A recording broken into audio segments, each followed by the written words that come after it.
ಈ 11.5 ವರ್ಷದ ಆಡಳಿತಾವಧಿಯಲ್ಲಿ ಪ್ರಚಾರದ ಸಣ್ಣ ಸಂದರ್ಭವನ್ನು ಮಿಸ್ ಮಾಡಿಕೊಳ್ಳದ ನಮ್ಮ ಮೋದಿ ಸಾಹೇಬರು ಇದೇ ಮೊದಲ ಬಾರಿಗೆ ದೆಹಲಿಯಲ್ಲಿ ಆಯೋಜಿಸಲಾದ ಭರ್ಜರಿ ಪ್ರಚಾರದ ಕಾರ್ಯಕ್ರಮವೊಂದರಿಂದ ಹಿಂದೆ ಸರಿದಿದ್ದಾರೆ. ಅದಕ್ಕೆ ಕಾರಣ ಒಬ್ಬ ರಿಪೋರ್ಟರ್ ಮತ್ತು ಒಬ್ಬ ಶಾಸಕರು. ವಿಷಯ ತುಂಬಾ ಸ್ವಾರಸ್ಯಕರವಾಗಿದೆ, ಬನ್ನಿ ನೋಡೋಣ.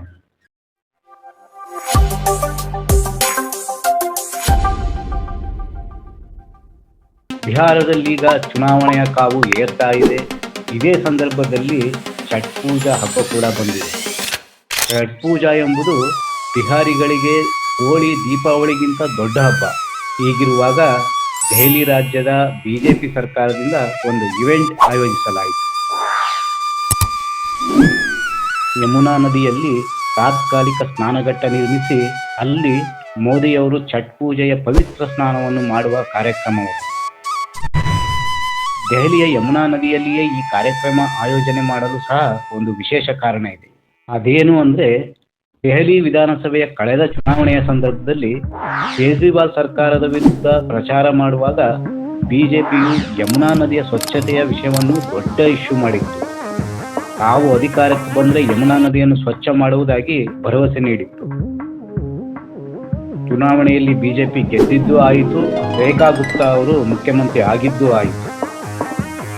ಈಗ ಛಟ್ ಪೂಜೆಯ ದಿನ ಯಮುನಾ ನದಿಯಲ್ಲಿ ಮೋದಿಯವರು ಮುಳುಗು ಹಾಕುವ ಮೂಲಕ ಬಿಹಾರಿಗಳ ಓಟುಗಳನ್ನು ಹೋಲ್ಸೇಲ್ ಆಗಿ ಕಮಲದಲ್ಲಿ ಮುಳುಗಿಸುವುದು ಮತ್ತು ಯಮುನಾ ನದಿ ಸ್ವಚ್ಛವಾಗಿದೆ ಎಂದು ತೋರಿಸುವುದು ಬಿಜೆಪಿಯ ಮಾಸ್ಟರ್ ಪ್ಲಾನ್ ಆಗಿತ್ತು ಎಂಬುದು ಕೆಲವರ ವಾದ.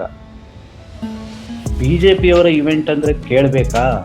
ಮಾಧ್ಯಮಗಳಲ್ಲಿ, ಸೋಷಿಯಲ್ ಮೀಡಿಯಾಗಳಲ್ಲಿ ಭರ್ಜರಿ ಪ್ರಚಾರ, ಟಿವಿ ಆಂಕರ್ಗಳು ಕುಪ್ಪಳಿಸಿ ಮಾಡುವ ಹೊಗಳಿಕೆ.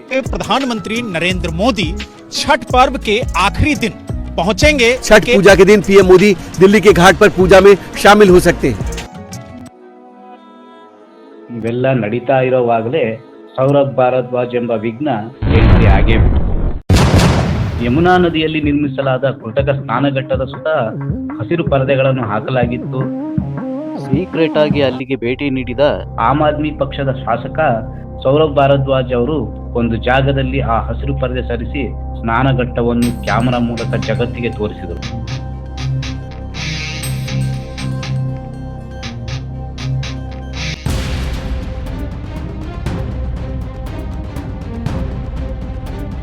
ಜೊತೆಗೆ ಪತ್ರಿಕಾಗೋಷ್ಠಿ ನಡೆಸಿ ಅನೇಕ ವಿಷಯಗಳನ್ನು ಹೊರಹಾಕಿದರು. ಅದು ಯಮುನಾ ನದಿಯ ಸ್ನಾನಘಟ್ಟವೇ ಆಗಿರಲಿಲ್ಲ. ಸ್ನಾನಘಟ್ಟವನ್ನು ಯಮುನಾ ನದಿಯ ಪಕ್ಕ ನಿರ್ಮಿಸಲಾಗಿತ್ತಾದರೂ ಯಮುನಾ ನದಿಗೂ ಅದಕ್ಕೂ ಸಂಪರ್ಕವೇ ಇರಲಿಲ್ಲ.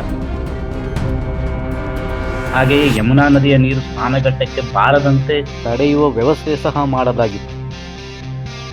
ಅಲ್ಲದೆ ಸೌರಭ್ ಮತ್ತು ಕೆಲವರು ಹೇಳಿದ ಪ್ರಕಾರ ಕೃತಕ ಸ್ನಾನಘಟ್ಟದಲ್ಲಿ ಫಿಲ್ಟರ್ ನೀರು ತುಂಬಿಸಲಾಗಿತ್ತು.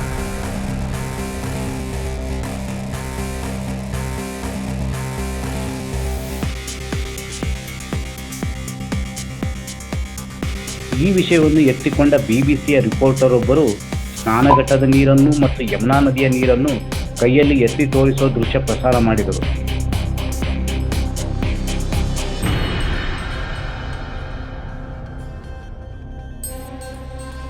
ವ್ಯತ್ಯಾಸ ಮೇಲ್ನೋಟಕ್ಕೆ ಗೊತ್ತಾಗುತ್ತಿತ್ತು. ಮೋದಿ ಮುಳುಗು ಹಾಕಲು ಫಿಲ್ಟರ್ ನೀರು, ಜನಸಾಮಾನ್ಯರಿಗಾಗಿ ಕೊಳೆಯುಕ್ತ ರಾಸಾಯನಿಕ ನೀರು. ಈ ವಿಷಯ ಪ್ರಚಾರ ಪಡೆಯುತ್ತಿದ್ದಂತೆ ಯಮುನಾ ಘಾಟ್ನಲ್ಲಿ ನಡೆಯಬೇಕಿದ್ದ ಛಟ್ ಪೂಜಾ ಪವಿತ್ರ ಸ್ನಾನದ ಕಾರ್ಯಕ್ರಮದಿಂದ ಮೋದಿ ಸಾಹೇಬರು ಹಿಂದೆ ಸರಿದಿದ್ದಾರೆ ಎಂಬ ಸುದ್ದಿ ಹೊರಬಂದಿದೆ. 11.5 ವರ್ಷಗಳ ಆಡಳಿತದಲ್ಲಿ ಸಾಹೇಬರು ಹಿಂದೆ ಸರಿದ ಮೊದಲ ಪ್ರಸಂಗ ಬಹುಶಃ ಇದೇ ಇರಬೇಕು. ಇದರಿಂದ ಗೊತ್ತಾಗೋದೇನು ಅಂದರೆ, ಮೋದಿಯವರಿಗಾದರೂ ಒಂಚೂರು ಮರ್ಯಾದೆ ಮುಜುಗರ ಅಂತ ಇದೆ, ಆದರೆ ಈ ಮಾಧ್ಯಮಗಳಿಗೆ ಒಂಚೂರಾದರೂ ಪ್ರಾಮಾಣಿಕತೆ ಇದೆಯಾ? ಒಬ್ಬ ಸೌರಭ್ ಭಾರದ್ವಾಜ್ಗೆ ಮತ್ತು ಬಿಬಿಸಿಗೆ ಗೊತ್ತಾಗುವ ವಿಷಯ ಈ ದೊಡ್ಡ ದೊಡ್ಡ ಮೀಡಿಯಾ ಚಾನೆಲ್ಗಳಿಗೆ ಗೊತ್ತಿರಲಿಲ್ವಾ? ಖಂಡಿತ ಗೊತ್ತಿತ್ತು, ಆದರೆ ಅವುಗಳೆಲ್ಲ ಮೂರು ಬಿಟ್ಟು ನಿಂತಿವೆ. ಇದು ಬರೀ ಒಂದು ನಕಲಿ ಸ್ನಾನಘಟ್ಟದ ವಿಷಯವಲ್ಲ. ಕಳೆದ 11.5 ವರ್ಷಗಳಿಂದ ನಡೆದುಕೊಂಡು ಬರ್ತಿರೋದು ಇಂತಹ ಪ್ರಚಾರದ ಆಟಗಳು. ಇದು ಬಹುಪಾಲು ಬಿಜೆಪಿ ಸಮರ್ಥಕರಿಗೂ ಗೊತ್ತಿದೆ, ಆದರೆ ಆತ್ಮವಂಚನೆಯಲ್ಲಿ ಅವರೆಲ್ಲ PhD ಮಾಡಿದ್ದಾರೆ.